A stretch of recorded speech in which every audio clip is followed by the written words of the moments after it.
You want answers? I think I'm entitled. You want answers? I want the truth. You can't handle the truth.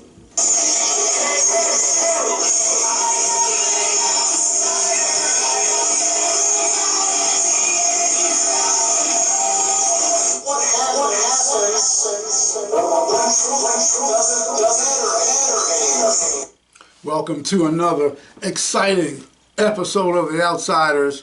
I'm your host, Sean Sims. My superstar host, Marvin Doc Cheatham.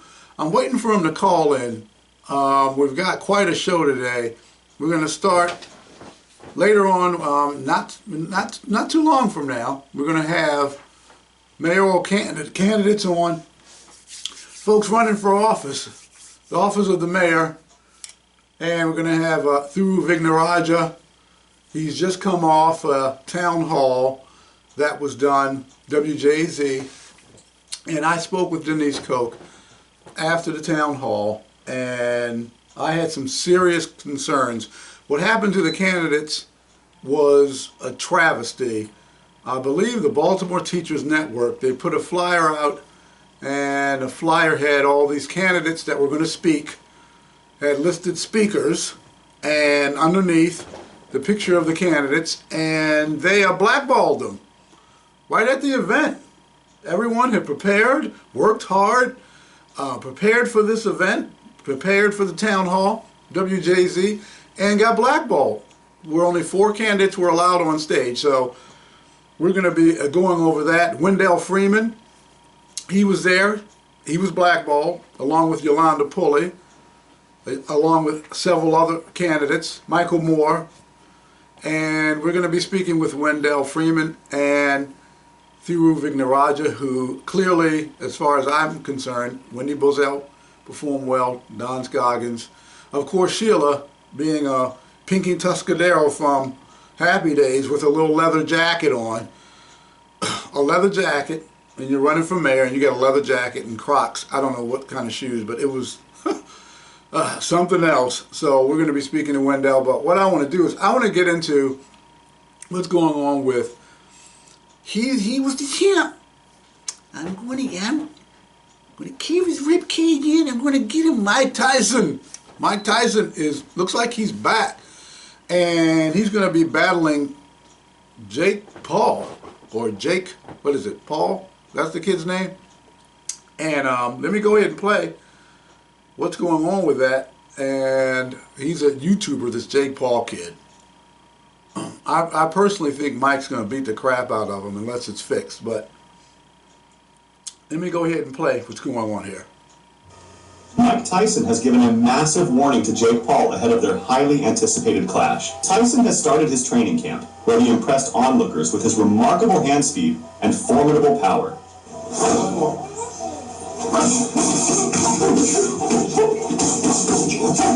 That's Mike hitting the bag.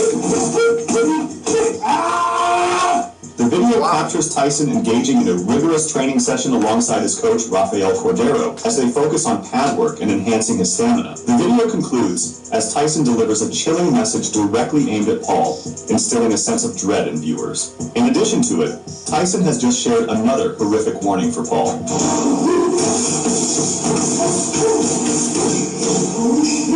that's a 57-year-old man. Before, he was okay. But you got to still it. You got to face the war. Get ready, baby. 5 years and a half. Meanwhile, in a podcast episode... Now let me say, Mike's, he's a year younger, almost to the day. He's June 30, I'm June 24th. So he's a year younger than I am. And he has kept himself in really good shape. From information I'm getting is that he trains on a regular, as yours truly, keeps himself in shape, and just listen to the rest. So with Joe Rogan, Mike Tyson discussed a confrontation he had with Jake Paul. Tyson recounted encountering Jake Paul, noting that they were in the same area, essentially sharing the same space, as this happened while he was on someone's boat where Paul also appeared to be. Floyd Mayweather versus Manny Pacquiao was big, but culturally, you versus Jake Paul, like this young YouTuber takes on one of the greatest heavyweight champions that's ever lived. I love that. Sounds good. Hey, are you listening? If he's willing to do it, you know how crazy it is if he's willing to do it? I was in the same boss, and I don't know who you, I was on somebody's boat, and he was there.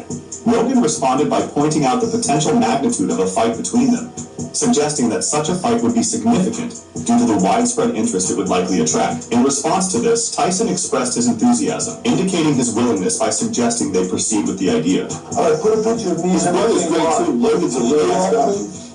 But my point is, that fight would be gigantic. First of all, that would be something else. I mean, I want to see it. I'd like to see Mike Tyson beat the crap out of a YouTube kid.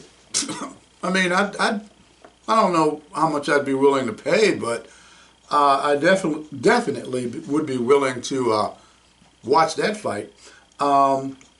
Still waiting for Doc to call in. He is probably dealing with, I've seen him on the news, Fox 45, I think he was on either BL or Jay-Z, and his friend of his, he's known for a few years, and Doc and I spoke about it, Gregory Hightower, and we had a conversation. I saw it on the news. Doc explained to me that there were license tags from what looked to be some type of SWAT unit. I saw U.S. Marshals. I actually saw fugitive unit of the U.S. Marshals. Looks like the tags were from Pennsylvania. And what happened with this sexual assault issue, Gwynns Falls, and it is innocent until proven guilty. That is our system, no matter how people look at it. It is innocent until proven guilty. But it was odd to me, and it was very odd to Doc Cheatham, that why would you have these stormtroopers? He said they had guns out, they had rifles, all types of firearms, machine guns, automatic, semi-automatic. They were, from the pictures, what I was seeing in the news, it looks like they were getting ready to storm Normandy Beach. It was that they were that loaded up. This is for one guy. So that's unusual to have the fugitive unit of the U.S. Marshals. Wesley Snipes and Tom Lee Jones did that movie, U.S. Marshals. And I believe Harrison Ford, the fugitive, Tom Lee Jones as well, played a U.S. Marshal. But when they come at you like that, that's unusual. That's not a normal situation. What happened to those kids, I hope they do find whoever really did it. If that was Gregory Hightower, right now it's innocent until proven guilty. He should be prosecuted to the fullest extent of the law. But we have to find out what exactly is going on. So I believe he's involved in that situation and maybe a little bit busy. But he's usually on, always, he's like clockwork. So hopefully, and we pray all that will work out. And this issue, I'm going to touch on it. I may be touching on it a little bit in the show. This issue of sexual assault, sexual abuse in the schools, in the workplace, all over. This I don't know what's going on, and these agency heads and mayors of cities. We're going to touch on the super, I say the super chicken head mayor. She calls herself the super mayor, this Tiffany Hanyard business. I don't know what's going on with this woman. It looks like crazy land. It looks like a mobster or something. With the allegations that are going on against her, FBI is investigating her. Tiffany Hanyard, she's right outside of Chicago, a township and a village that she is in charge of. But we're going to touch on that as well. But what I want to do, I want to talk about, I'm going to get him on the air, on the podcast, be more specific, and that is Wendell Freeman. He was there. I was there last night at Community College of Baltimore City. They had the event, WJZ, and they blackballed candidates. A bait and switch. hey, come on, come all, see these candidates. Listen to them speak. These are the speakers. And then they get there and, oh no, it's only going to be 4 people. That was a disgrace. Baltimore Teachers Network, disgraceful, disgrazie. So let me give him a call now and get his take and opinion on what happened yesterday at the Community College of Baltimore, WJZ Town Hall, and candidates were blackballed from being on stage. So we're calling Wendell Freeman, the mayoral candidate, to get his take on what happened. Your call has been forwarded to... Okay, well, I guess Wendell, he'll probably call back in to the show. But you don't see, vast majority of people out there, I'm going to go out on a limb. I'm going to say the vast majority of people out there have never run for office, never been involved in a campaign in any form, shape, or fashion, have no clue at the work, the time, the money, the effort that goes into this. And have, I believe his name was Mr. Etheridge, I was told. I spoke to this so-called gentleman. I don't consider him a gentleman with what he did to the candidates. And to work that hard and you put that amount of effort into running for office, and you got to put yourself out on a line like that, and to have it just snatched, at least you're going to have a major local show, WJZ. They're going to broadcast this. A lot of people are going to see you, get to know who you are, and for them to bait and switch and do that was a disgrace. You Baltimore teachers, you need to call this Baltimore Teachers Network, and you need to get on them, because that's not how you do things. Unless, I mean, what is this? This is like a Chicago dirty politics type of situation. And we know Baltimore under Mayor Brandon Scott, Baltimore. Now listen, y'all, for all you folk that want to vote for Brandon, Slim Shady, for all you folks that want to vote for Slim Shady, okay, before you get your ballots in the mail and check on his name, or before you go to the ballot, to the poll, and vote, you need to realize that he is presiding over the dirtiest city in America. And it seems as though he's proud of it. He's proud of the filth. He's proud of the dirt.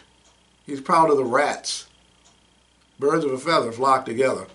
And he's proud of it. He didn't pick up the refuse, didn't pick up the trash per the charter, per the city charter. The amount of times you need to pick up the refuse and trash so your city doesn't become dirty. Let this city become the filthiest city in America. Then right before election, right during election season, just a few months out, he so magnanimously decides, you know what, now I think I'll let you folks get rid of your trash now. We'll pick it up now. This is the type of scumbag. Yeah, I called you a scumbag, Brandon. This is the type of scumbag we have, the city of Baltimore has, as its mayor. And this is what we're working with. And you have people who want to get him out of there.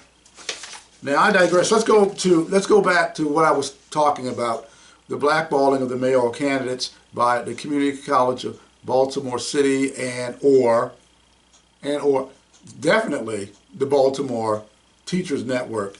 And I sent a friend of mine who's been in politics for years, worked on Capitol Hill, worked as the right-hand person for O'Malley and Sheila Dixon when she was the president of the city council. And this is what she said to me, okay, to all. Okay, no, that's the wrong one. That's Scoggins. I'll get to you later, Don. Don has something as well. But let me get to one of my good friends, former business associate. And this is what she had to say. Think about this. If they don't know what to do and how to address that issue, and that's the issue of being kept out and blocked from being on stage, then they shouldn't be mayor. Yeah, you need to do something about it. They need to know how to address the issue, because the Community College of Baltimore is a public community college. Did you hear that, candidates? Did you hear that? They're a public community college, which is located, of course, in Baltimore City. But they also are funded by the state. Ooh, candidates. They're funded by the state. It's something called a board of elections. You need to call them candidates.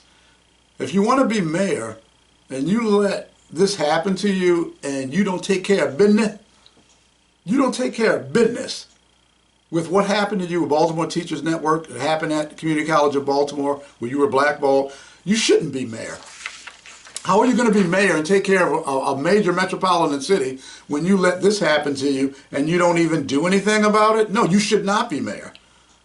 I'm going to continue. Funded state, they can contact the Board of Elections or the governor in the state, the legislator, a state senator, but that location is in, I guess the city, would be the person to intercede on their behalf, depending on your location, where you live in Baltimore.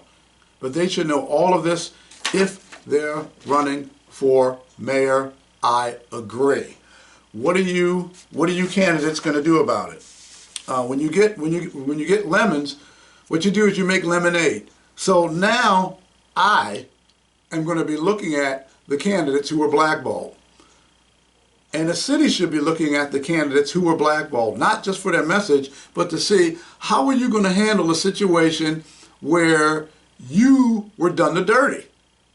What are you going to do about it? You want to be mayor of the city, so show what you've got so that you can take care of business. Let's see what you do in regards to this situation if you want to be mayor. What's going to happen if you're mayor of Baltimore City and you have an emergency situation or something comes up that hurts the citizens of Baltimore City? We know what you're going to do if you became mayor, because if you don't do anything in this situation, you've shown us that you don't have the right stuff. You've shown us that you're weak, that you'll get taken advantage of. No one wants a mayor, someone to be a mayor of a city who lets this happen and they don't take care of business and straighten this out. So let's see what you've got, candidates. And this also goes for the candidates who were on the stage or who left the stage in the middle of the forum or the town hall. Biker, leather jacket wearing, geriatric Barbie, Sheila Dixon, left the stage again. So we'll see what you all are made of and see what the candidates are going to do to correct this situation. But I'm going to play a clip, and this is some of just a smidge, just a snippet, just a smidge of the town hall and some other information that if you weren't aware of, voters, you need to be aware of before you vote. Don't be a sucker. Don't be a sucker. Don't let the wolf, the she-wolf, back into the hen house. So let me go ahead and play this. To that school want to learn, that they're able to do that. I want to apologize that I had to leave because I had another commitment, but I did invite Yolanda Pullian up to take my seat since she was part of the panel or the list of individuals, so I don't know if that can happen. But I have another commitment that I need to go to, so I want to apologize and not staying. All right, you don't have to unmute your mic. You say an apology. What I owe the citizens is to move on, bring closure to this, so we can continue to stay focused on the city. Why take this agreement and not fight the charges? You seem determined throughout this whole process to fight the charges. I'd like to answer that question now, but I can't. And so, out of respect for the system, contact me on February the 6th. I definitely think that she should apologize to the citizens of Baltimore, and I think that maybe at this time she should bow gracefully. Sharon Davis is juror number 6. Sharon believes Dixon got off easy with the unanimous finding of guilty on embezzlement charges. Some people think they're above the law. And once you get to a certain level in life, you ought to be remembered. You cannot be above the law. It's just like anybody else. You gotta pay the price. I believe that she should resign. You know, we deserve a new mayor and somebody that's gonna support and do what they should do. Thank you, Jane. Theft is the most serious charge. This indictment alleges, in at least one case, that Sheila Dixon stole gift cards donated to the City Council President's Office for Needy Families and used them for herself. Yeah, you served as mayor of Baltimore for 3 terms, and as an elected official, the bottom line is there's no room for simple mistakes here, mixing up gift cards, whatever. There's no room for that if you're an elected official. Yeah, it's a difficult situation, particularly when, you know, the suggestion was that these were cards that were supposed to be going to needy families. But, you know, with the press and the public, and talk about, first of all, apologize to the city for putting the city in this light, even though she clearly will maintain that she didn't do anything wrong. I understand that as a legal matter. But I think she ought to, you know, apologize to the city for the situation. The image of Mayor Sheila Dixon in the defendant's chair left a strong impression on the citizens of Baltimore, many of whom are appalled that she's just now announcing the end of her political career.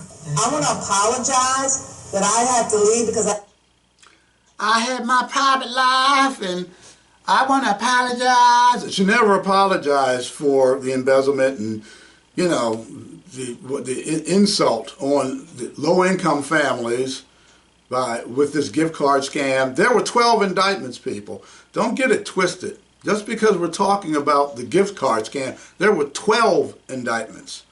There was a whole lot more that the FBI, who went and raided her home, which I knew was going to happen. I had told people because I had spoken with some folk who let me know that they were going to be dropping the dime on her. Oops, did I say too much? They told me months earlier. So I told people, friends of mine, she's not going to be in there long. Oh, Sean, you're crazy. Crazy like a fox. And then when the FBI was in her home, we're coming out of the house and they had to film. Hey, how did you know that? Because I know people. You hear that, Sheila? I know all kinds of stuff. Wow. The things that I know. Wow. Can't say, but folks that I know, they know. Okay, the real, with the real Sheila Dixon. The real Sheila, not this fake, phony, Barbie, geriatric, high water pants, leather jacket wearing, no, not her. With the real Sheila Dixon. Please stand up. We see the real Brandon Scott. I mean, he shows, we know what he is. Backstabbing, BGE deal. So we got the 2 lowest slug type of candidates, lowest slugs candidates with these fake poll numbers showing that they're the top 2. I don't believe Brandon's in the top 2. Be perfect. I believe he may be closer to maybe 3. No, not 3. Closer to 4. I believe he may be polling number 4. Maybe even number 5. They're not going to tell you that. They're going to keep the charade going. So you think, oh, well, this is what's going on. And never apologize for the embezzlement. Bring closure. That's your apology? I don't want to apologize. I just want to bring closure. That is bullshit. Okay? That's what that is. Kurt Schmoke, quality mayor. 12 years, 3 terms, quality mayor. Okay, those days are gone. Quality mayors, those days are gone. And Stan Stovall, of course, and juror number 3, we just heard.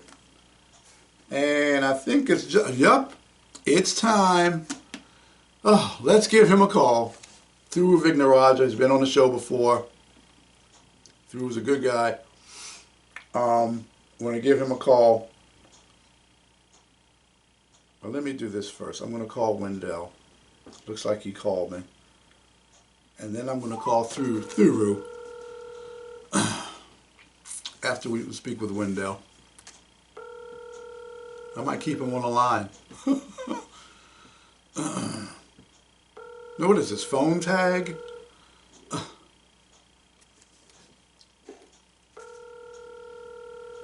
Okay, now he's not picking up. Okay. Okay, let's get back. Yeah, but like I was saying, leather jacket, biker wearing, high water pants, geriatric Barbie, Sheila Dixon, wanting to come back. Her political career was dead, coming back from the grave like Dracula. In her private life, I should have stayed in my private life.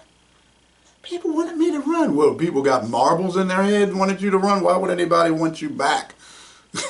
They're that desperate to get rid of Brandon. They're willing to bring back Sheila. And here he is, Thiru Vignarajah on The Outsiders. Thiru, welcome to the podcast. How are you doing, man? I'm very well. I was so glad to be on. Well, last night, your performance, I'm just going to go straight out and tell you. The people I spoke with, you did well. You and Madam Leather Biker jacket wearing Sheila Dixon were almost, I'd say about, head to head, toe to toe. But when she ran off the stage, you know what, Thiru, this is the second time she's run off the stage or gotten off the stage with you on it. Is that a theme going there? Look, you gotta ask Sheila what's more important than an education forum. Mm-hmm. And respectfully, I know that Miss Dixon had a lot going on, and she's juggling a lot. But you gotta be able to hold it together for when a subject as important as education. This wasn't some community station meeting with people in the audience. This was a televised WJZ concert, teacher network one, and look, I said it before, I'm tired of debating empty chairs. I'm tired of folks who can't show up to these forums, and I'm happy to talk you through, but in reality, there's a lot of old ideas being created up there, and I'm happy to go toe to toe on any of these ideas, but I didn't really hear from Dixon about what she do with the schools, except kind of recycling old material. Okay, so with what's going on, Sheila getting off the stage again, not showing up. Brandon's only done one. He's only done one, and he got his clock cleaned at Roland Park. It was embarrassing. I was in the audience, and the atmosphere, he was being booed, hissing, people. You should have heard the jokes cracking. You were on the stage, so you couldn't hear what was being said. I could, and it was very bad. So I can understand why he doesn't want to be on the stage again. It's also the same thing that happened at before. And, look, you can, I'm not trying to draw a contrast, but I think the overwhelming majority of neutral folks that we talk to have said that the clear winner of these debates and is not Brandon Scott and not Sheila Dixon. At the environmental forum, Brandon again didn't show up. He had some other and she encouraged. Thiru, your phone's breaking up. We're getting a lot. I want everybody to hear you clearly. So for whatever reason, we have a bad reception. Now it's really bad. Are you driving under a bridge or under somewhere? No bridges. Hold on, let me call you back. Okay, yeah, call back so maybe we can get a better line clear. Okay, because I want them to hear you. Okay, Thiru's going to call back because I want you all to hear what he has to say. And I wonder what carrier he has. These cell phones. Oh my goodness. We were in Punta Cana, Dominican Republic, and reception was not. I'm not going to say which carriers we had, my wife and I, but one was really expensive. Verizon. Really expensive. Okay, hold on. Okay, we got you back. How's that? Okay, let's see. Hopefully this will go. Continue what you were telling our people. Look, we have been to every forum to which we have been invited, right? Literally every single one. Brandon doesn't show up to some. Sheila doesn't show up to others. When they do show up, they're unprepared. the subject matter of the environment maybe is not the thing you have prepped most for in your career, but you ought to be able to say more than recycling and composting. And when we talked to people in the audience, they were just embarrassed for the others on the stage. Miss Dixon is trying to be of a mayor of a complicated city. This isn't the city that she was the mayor of for a little while when, back in a decade plus ago. It's a complicated city, and I'm not sure she's showing any more than Brandon is that they are ready for this job. And I'm not trying to be, I'm not trying to throw grenades, but it's a little hard when people can't even finish a debate out to be able to evaluate whether they're ready for the job. Not only can she not finish a debate out, she can't finish a term. It wasn't a full 4 years. She rolled out just short of 3 years. I mean, let's be precise. She finished up O'Malley's term. She took the oath of office. 6 months later, the feds raided her house. 6 months after that, she was indicted. And then the rest of the year, she spent kind of holding us at gunpoint to make sure she got to keep her pension. And that is the chance that she had to do something special with her career, with her time as mayor. It is a privilege. It is an honor. It is not to be taken lightly. And when you've had that chance and you didn't do much with it in the first place, I don't know why a person in that circumstance gets a second chance. Well, here's the thing, okay? I've spoken with you. I've spoken with others. Sheila Dixon and Sean Sims are not friends and never have been. However, I will preface that by saying that we've run in the same circles and we have several friends who know us very well. They know me, they know her very well. So I'm privy to some serious information, but of course I'm not going to talk about it. The only thing I went on was the Club Zanzibar situation, and that's more of a public thing. But I don't know that one. What's that one? Well, a friend of mine and I, Gary Madden, and I, longtime friends. He's a Cardinal Gibbons graduate. I'm a Arlington Baptist graduate high school. So we're two private school kids, guys. Anyway, we're going down to Zanzibar on the water of D.C. And here comes Sheila, with the goo-goo eyes and stuff. Because we were pretty jacked young men. We were pretty good shape and, pretty decent looking guys. So I can understand. I'm being facetious.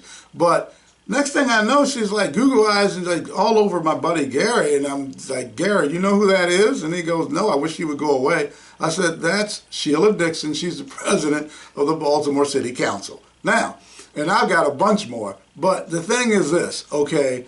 I've seen Sheila in situations, I know the real Sheila, and not just from what I've seen, but what our mutual friends have told me. And I just said it, you'll hear it when you play it back. I said this before you came on through, and I asked a question, will the real Sheila Dixon please stand up? Because the person everyone's looking at, that is not the real Sheila Dixon, people. I'm just letting you know. And Thiru, with what you're going to do, because I want to digress, I don't want to stay on that bubblehead too long. I want to talk about you. You need we need quality people to run this city, a quality person. What would you do as a mayor, your first 90 days going in? What would you do? I mean, there's so much that'll take longer than a podcast, but let me be clear about some of the things that we're going to do in the first 90 days. Some of them we're going to do the first week. Number one, we're going to launch the first forensic audit by an independent outside agency of every agency in Baltimore for the first time in decades, quite literally decades. Great. I heard someone say the last time we did it was the last time the Orioles won the World Series, 1983. 83. Well, you're going to see both of those things happen again in 2025 because far more importantly than the Orioles winning the World Series, we need to know where all this money is going. And right now we don't. Number two, we need to do some dramatic things with our schools. Universal pre-K for 3- and 4-year-olds, but not just on paper and principle, but by making sure we pick up every kid and bring them to school and drop them off, because our 3- and 4-year-olds are not getting what they need, too many of them at home.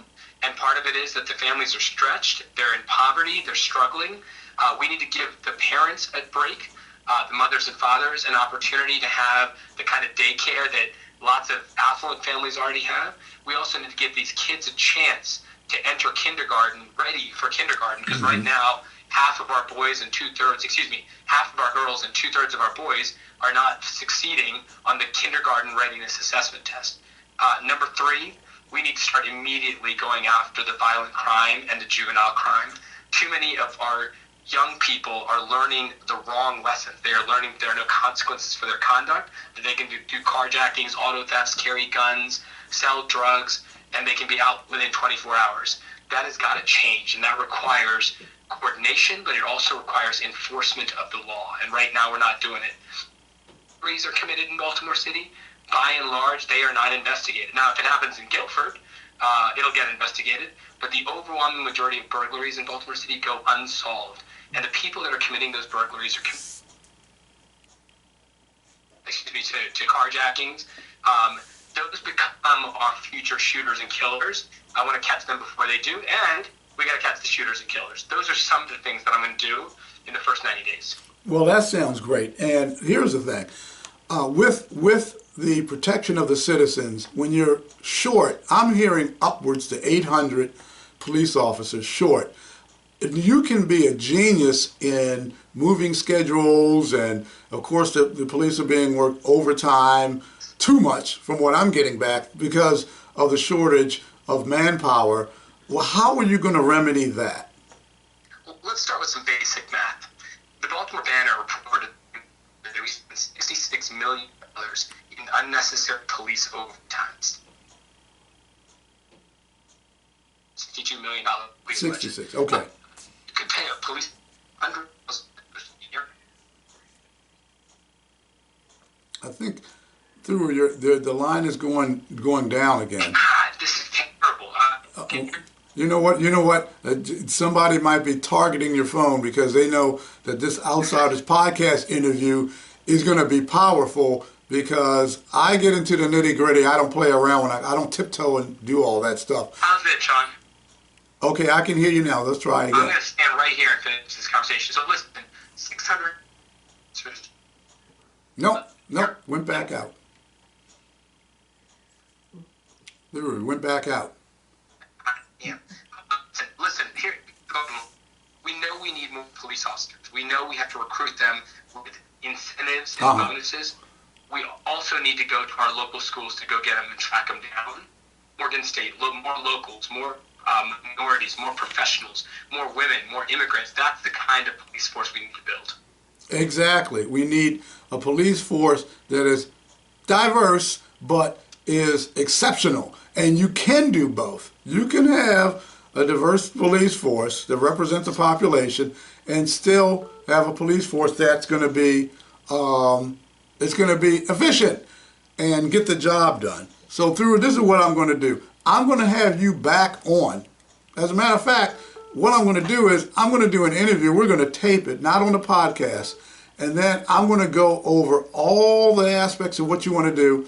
And then I'm going to play it on the show so everyone can hear with clarity, because we have a bad line. We got you there good for a while. And that's what the Outsiders are going to do. So I respect that, and I appreciate that. Okay, so what I'm going to do is I'm going to give you a call this weekend if we can, and we're going to get you loaded up, and that way they can, because I believe and we'll do it in person. We can do it in person as well, because I believe that you are a top quality. Forget, Brandon is a bottom feeder. He's a puppet brown noser, and Sheila is a has-been crook. So we need someone in the office who's going to be a quality person. And Thiru, I believe that you are a quality person to be in that office. I appreciate it so much, Sean. Appreciate all the focus that you guys are paying on the city, and we'll talk again soon, okay? Okay, great. Fantastic. Take care. All right, bye-bye. Bye-bye. Now, that was Thiru Vignarajah, and he gave some poignant information that we need. I'm going to actually do a second part on this, because the line got a little, maybe we were being sabotaged. I'm a conspiracy theorist. No, I actually think on a level. I'm a three-dimensional thinker, and I don't theorize anything. I just go with facts, and that's what I do. But Not saying anything, I'm just saying it got kind of strange, you know, just as he was getting into the meat, you know. But we did get a call again. Now, I don't know what's going on with this phone tag with Wendell Freeman. We don't get Wendell on. He just called. I hope he picks up his phone. I hope he picks his friggin' phone up. This is the third time. I hope it's the charm, Wendell. Pick your phone up.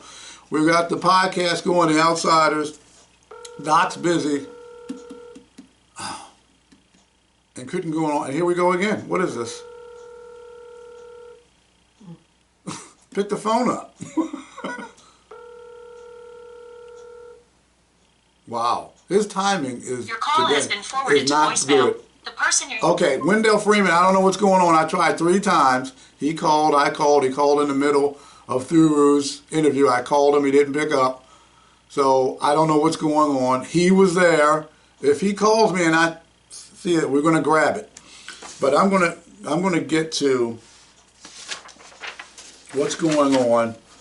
And this is going on all over the place. And I'm going to talk about Baltimore. Let's talk about the situation before we get to Baltimore.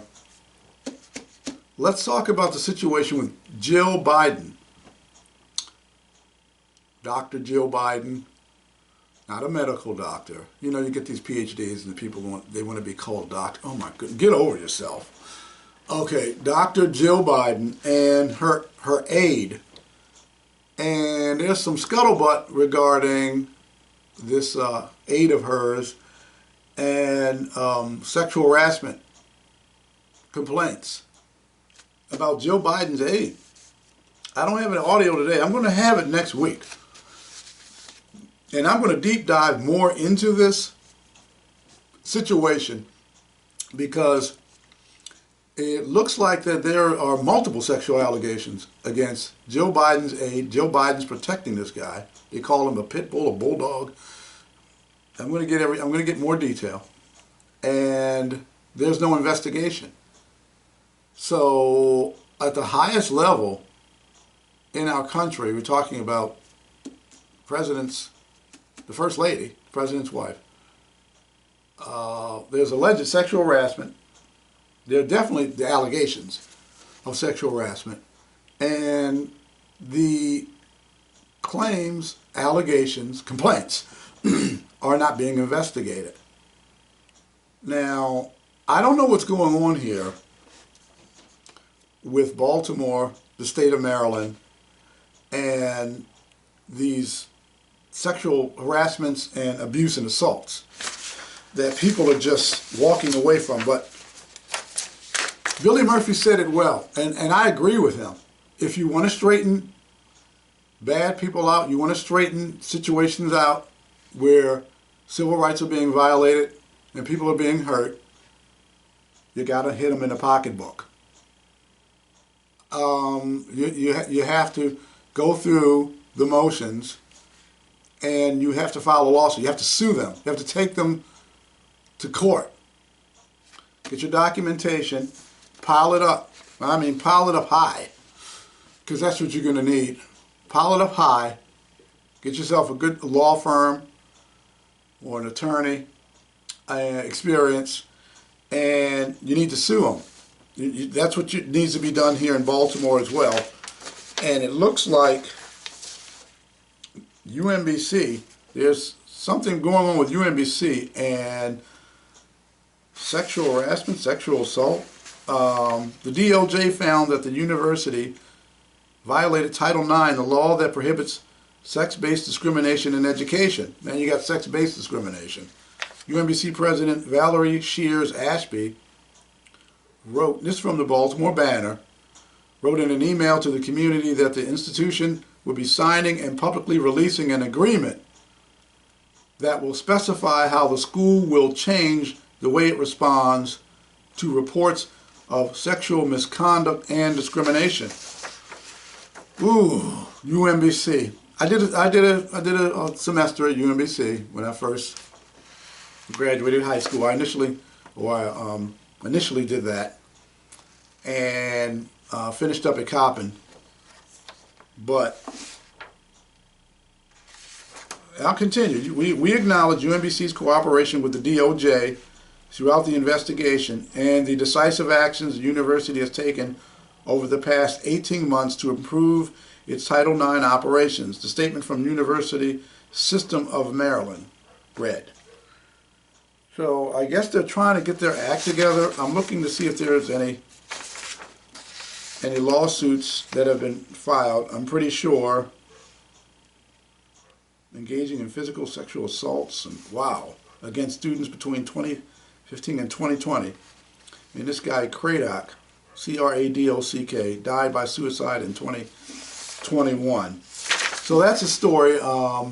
Morgan State had a student who sexual harassment as well that she was alleging at Morgan State. There are sexual harassment allegations going on within the state of Maryland. There are, as far as I know, I don't know how many lawsuits, but I believe that there are some suits of sexual harassment involved, discrimination lawsuits. So looks like Baltimore,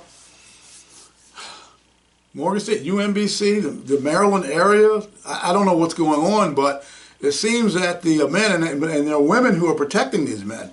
Here's the thing, there's women. This is the part that gets me when it comes to sexual assault against women especially. How the women protect the men who are committing the sexual assault, or the men where the allegations and the complaints are being made against. So I mean, I don't get that. Maybe you're protecting the money, a reputation, I don't know, but there has to be investigations. You have to do investigations if you have a complaint or allegations in schools, in the workplace, or wherever it may be. If you have an allegation or complaint of sexual assault or sexual harassment, it has to be investigated. If you're not investigating it, then, like Billy Murphy said, then you got to pay it through the pocketbook. And I believe you should pay big time. Jurors out there, you juries, you people get on that jury, and this goes on and the evidence is overwhelming that there's sexual harassment, sexual assault, discrimination going on. You need to clobber them, because they're going to keep doing it because they become emboldened to do so. That's what needs to happen. But I want to get, speaking of being emboldened, you have this so-called super mayor, which is a joke, super chicken head mayor, Tiffany Hanyard, and the FBI is investigating what's going on with this 40-year-old woman, and she has a daughter. Oh my own. So I'm going to go ahead and play a clip of what's going on with this super mayor outside of Chicago. Here we go.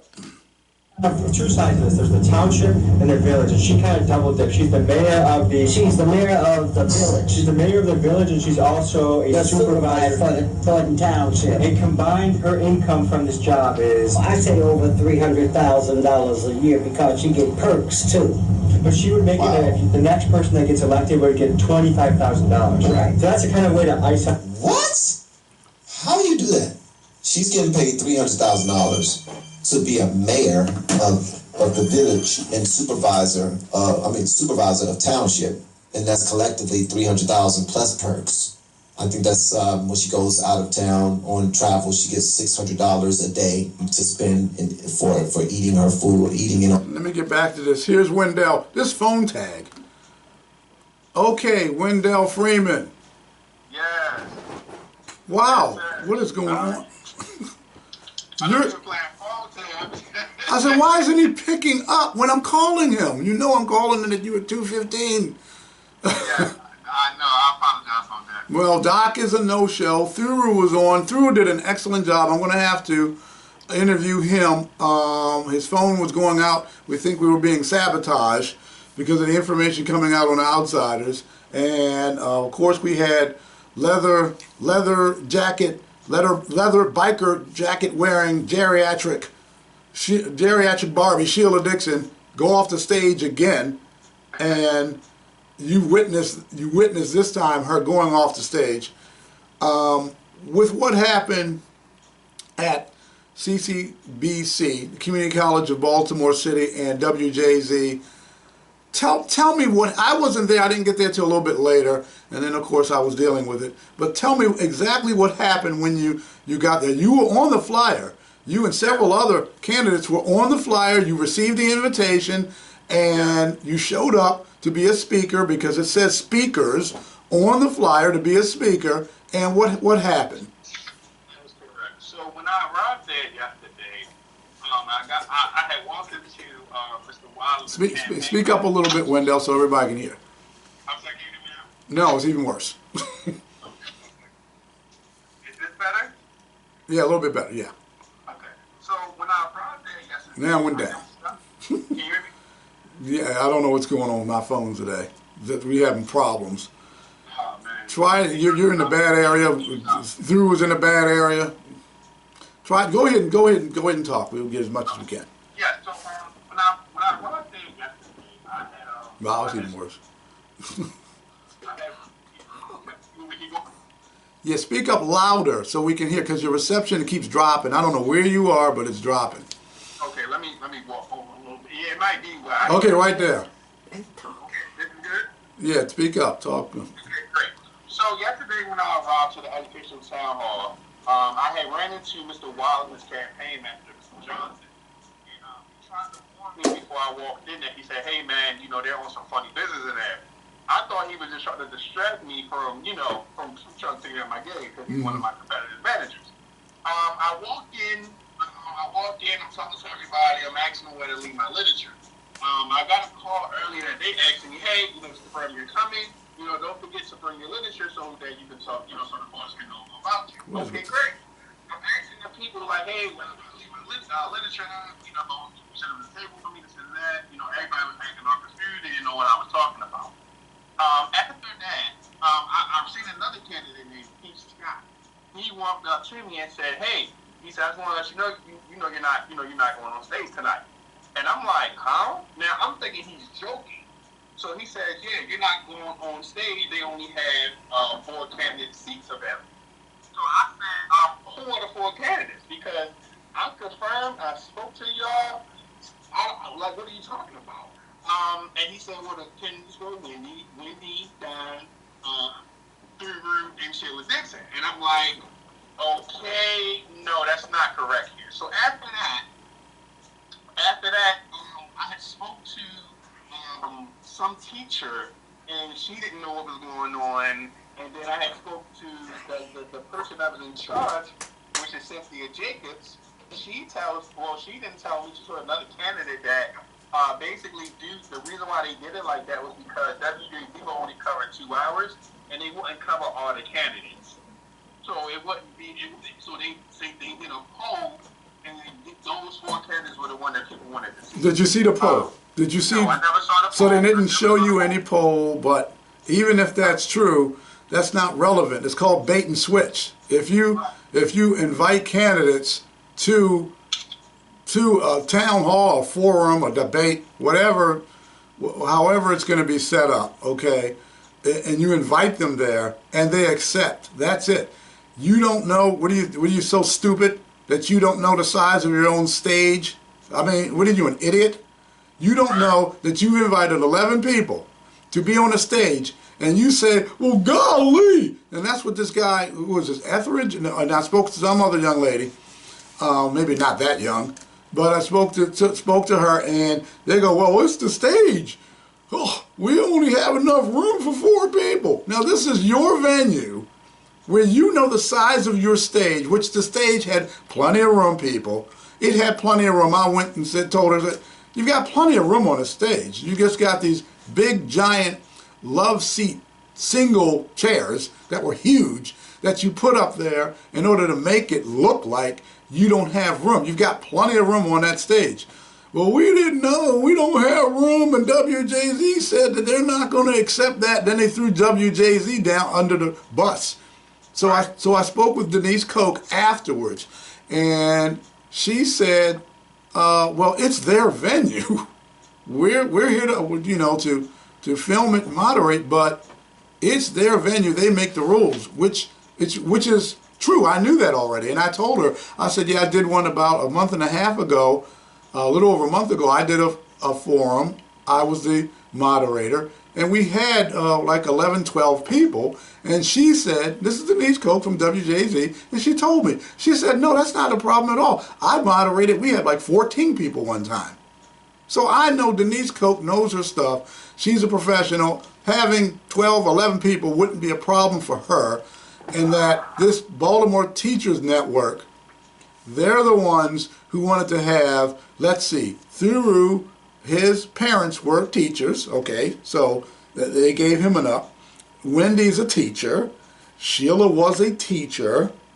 And I guess they threw, I don't know why they threw Don. Don's not even a Democrat. He's a Republican. So they threw Don up. I think, this is what I think. I think, Wendell, they were scared of you. I think Sheila's scared of you. Be on point. I wouldn't say Thiru was. I don't see him really scared of him. But Sheila runs, so we know she's a fraidy cat. She runs off the stage. And I think that they were intimidated by what you could have done. So what they did is, instead of just singling you out to keep you off the stage, they just kept everybody else out. It's like a Titanic situation in the Astons. Google it, people. But they kept you out by keeping all the other candidates out. I think that you as a candidate with the youth vote, Sheila's trying to look young, like she's Pinky Tuscadero from Happy Days with a little leather jacket. She's trying to make herself look young. She's like 70 years old, almost 70. So, you know, come on. Hey, Sheila, it's over. That wall was hit a long time ago.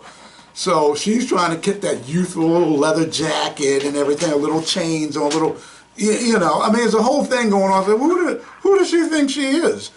So, yes, Wendell was prepared. My producer's asking me that, was Wendell prepared? Yes, Wendell was prepared to go to school, and even Thiru Vignarajah, a lot of things he said, Wendell had prepared to say something similar or the same thing. So I know you and Thiru Vignarajah were thinking on the same lines. What do you think of that? Yeah, absolutely. And everything that you said was right. And this is just another dirty political. And it's not right. It's not right for the candidates who worked hard to get to this point. It's not right for the voters who should decide who they want to vote for on election day. It shouldn't be your choice of candidates to give, you know, a platform or opportunity to. That was a very huge stage that we were on yesterday, and for you guys to invite us, have us use our promotion, you have our people come out to event where we're not even speaking, but then you offer us a 3-minute interview, and people want to see it. Right? That is unacceptable. That is unacceptable. And I disgust it. Well, let me read what Don Scoggins had to say to his credit. Now, this is from Don Scoggins, who's a Republican candidate for the primary, and he was on the stage. To all, I was disappointed that all Maryland Board of Election filed mayoral candidates were not allowed on the stage at last evening's Teachers Network Educational Forum. The event organizers called last week to confirm my presence, as has been my thinking throughout this grueling nominating process. I abhor excluding any legal file candidate from presenting their ideas towards improving the lives of Baltimoreans. I look forward to hearing the views of my fellow mayoral aspirants. In my opinion, these forums are valuable learning opportunities for each of us. I hope all candidates are invited and respectfully included in any future public information events. Regards, Donald E. Scoggins. So Don's coming out and saying that he didn't agree with it. Other candidates, of course, they don't agree what happened. And the Baltimore Teachers Network should be ashamed of themselves It was dirty politics. It was a disgrace. And your teachers and you people are teaching children, and you're showing, and this is what you show children, how you behave, and you're a teacher. That makes it even that much worse for them to do that. And they're teaching children. So now the children can know, oh, it's okay for us to bait and switch, and it's okay for us to pull a rug under whoever we're competing against, and it's okay because the Baltimore Teachers Network, they did it, so if it's okay for us to do it. That is a bad look. They should apologize to you all. They should apologize, and something should be done to rectify this. And I believe that the Board of Election, getting the proper name. I'm reading over something. That's why I'm going to I didn't get a brain fart. I'm just reading something. But I believe that you all who were left out should go to the Board of Elections, and because it's a public community college, it's also funded by the state. So you all need to get on a good foot, get in touch with the Board of Elections, the state, your state legislature, and file some type of complaint against the Baltimore Teachers Network for some type of discrimination on the other candidates. And definitely, I mean, you could be looking at fraud. I mean, you're getting on false pretense. If you're promoting the event because you believe you're going to be a speaker because you were accepted, you got other possible legal issues. They have legal issues that they may be dealing with because they did this. You can't just do something like this, Baltimore Teachers Network, whoever else was involved, and think that you're just going to get away with it and you're not going to pay the piper. Absolutely. Absolutely. So what else do you have to say, Wendell? You got the time. You got a few more minutes. Yes, what I wanted to say was that, you're absolutely right. And also, I didn't appreciate, because I actually talked to the Baltimore Teachers Network, Ms. Tiffany Jacobs, who was the person who was responsible for the event. Cynthia Jacobs, because they can't, your phone's going in and out. I'm sorry, but Cynthia. Is this better? Yeah. Yeah, so Cynthia Jacobs was the person who put the event together yesterday. Cynthia Jacobs, okay. Yes, so I reached out to her this morning, and I was talking to her, and I asked her, what was that yesterday? And she said the same thing. She had a real nasty attitude. She had a nasty attitude. Yes, she had a real nasty attitude with me, and she said exactly what she said yesterday. She said, "Well, we offered the candidates 3 minutes to talk to WJZ. You guys refused." She said we did a polling off the top 4 candidates that people wanted to see, and those were the 4 that we did. And I asked her, I said, "Okay, if that was the case, why didn't you invite all the other candidates?" My boy, the sound. And she didn't have anything to say after that. She said, "Well, we invited you guys to do an interview." I said, "No, that's not." No, that's not what the invite was. The invitation wasn't to do an interview. The invitation was, it said speakers, and then it had your picture underneath the word speakers. Exactly. So she's baiting and switching, and then she's got an attitude. She's got a problem that if you want to be mayor, I said this earlier, you'll hear it on the podcast, the full podcast. If you want to be mayor, then if something like this happens, you have to act like a mayor. What would a mayor do if somebody screwed the city of Baltimore out of money? What would they do? They would get their attorneys and they would sue them. That's what they would do. So what are you all going to do if you want to be a mayor? You're just going to go, oh, gee whiz, I guess they got us, gee whiz, and then no, you should not be mayor. You shouldn't even be running for mayor. As a matter of fact, if all the candidates who don't do something or say something about this, I'm specifically speaking about the ones who got screwed over, okay, if you don't fight and do something about this like a mayor would protect his city, you got to protect your campaign. And if you don't do anything, stop running, drop out. You do not need to be mayor. You need to drop out. You don't have the stones. You don't have it. You don't have the gumption. You don't have the do-it-all.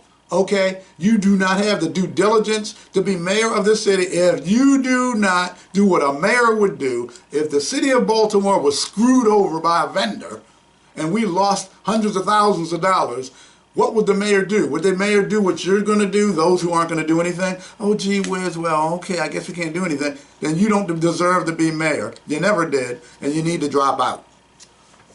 I agree with you 100%. My next action is take a legal action because, and even when I told her that, I said, well, what you guys did wasn't legal, and I'm taking legal action. She said she doesn't care. And she said she didn't care.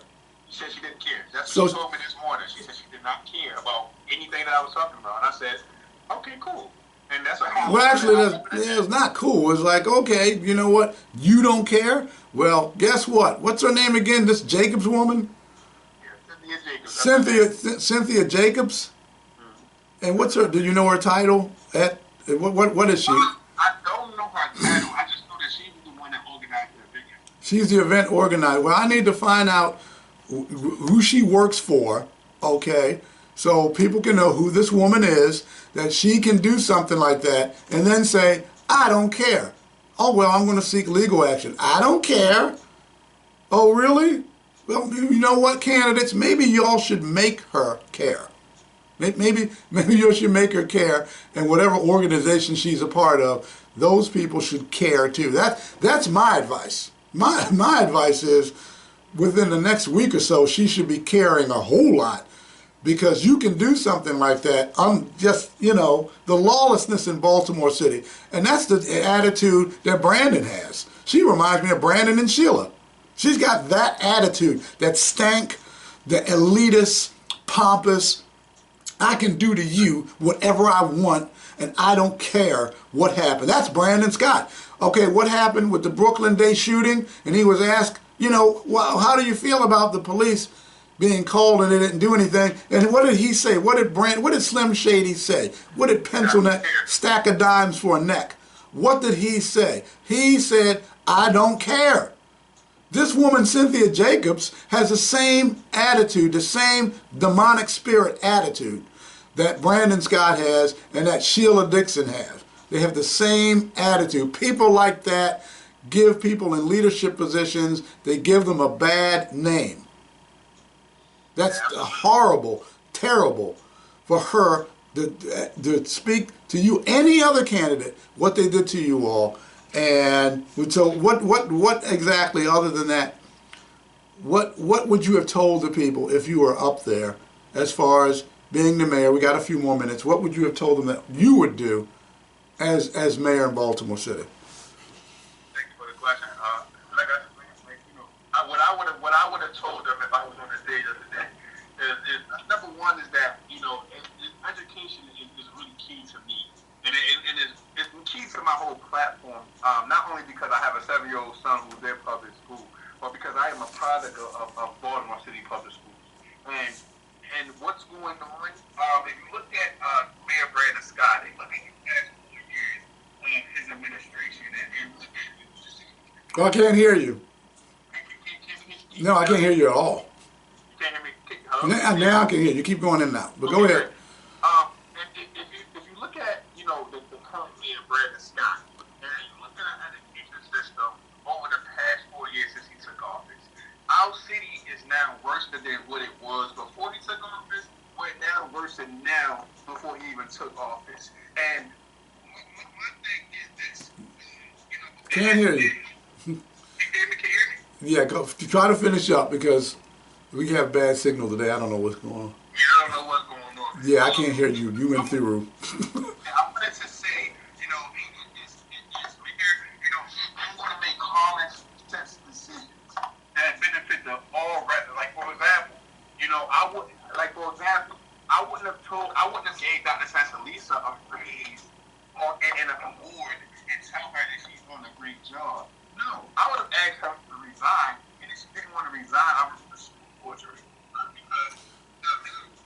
Okay, this is what we're going to do. This is what we're going to do, because nobody can hear you. This is what we're going to do. I'm going to get the candidates, because I don't know what's going on with these cell phones and your carriers. But I'm going to get the candidates together. This gave me an epiphany, an idea. Yours truly, Sean Sims, is not going to be a forum. We're not going to have a bunch of people there. It's going to be the Outsiders. It's going to be myself. It's going to be Doc Cheatham.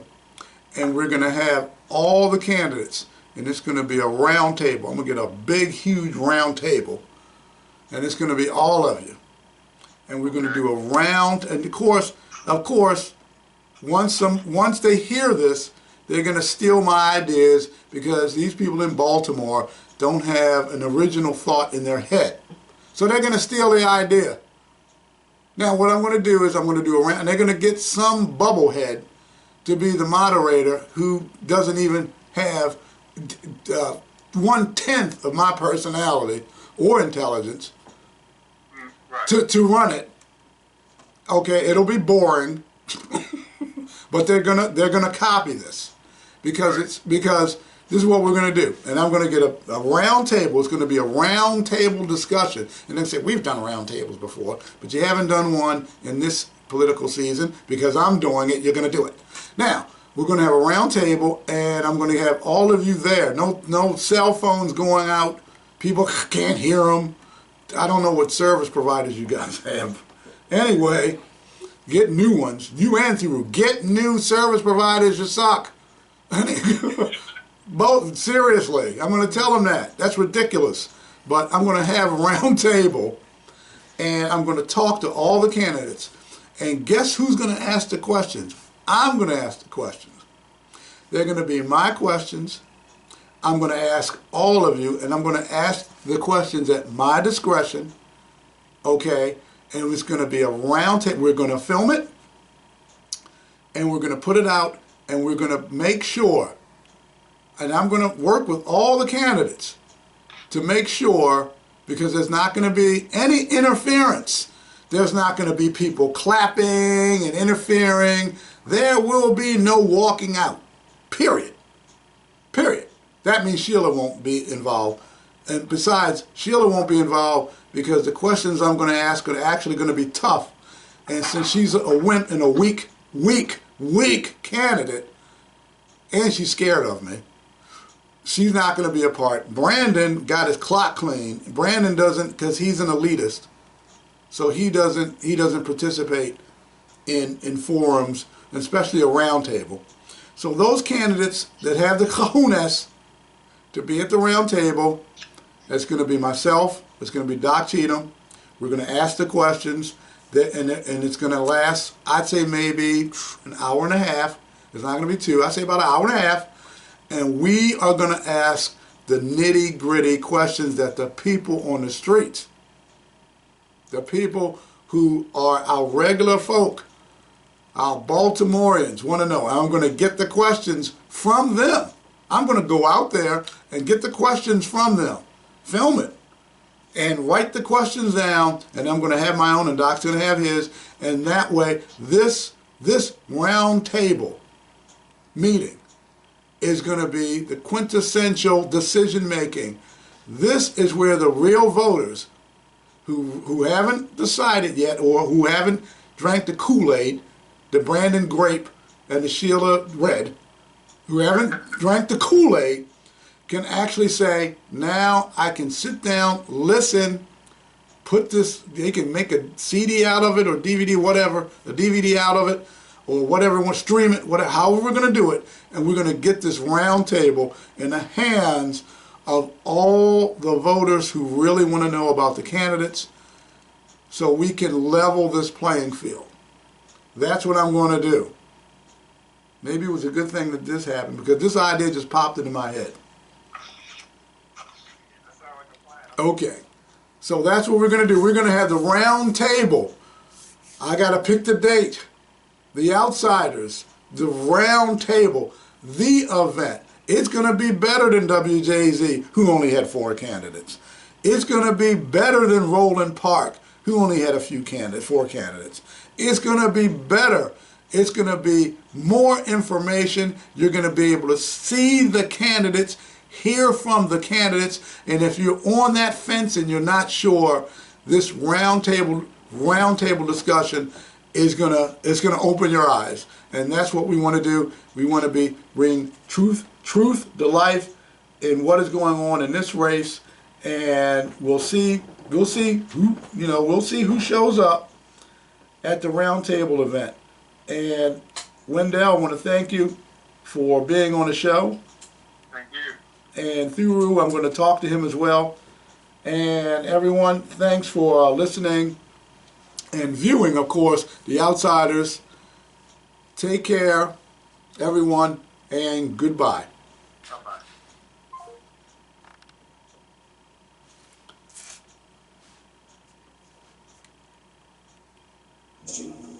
You want answers? I think I'm entitled. You want answers? I want the truth. You can't handle the truth.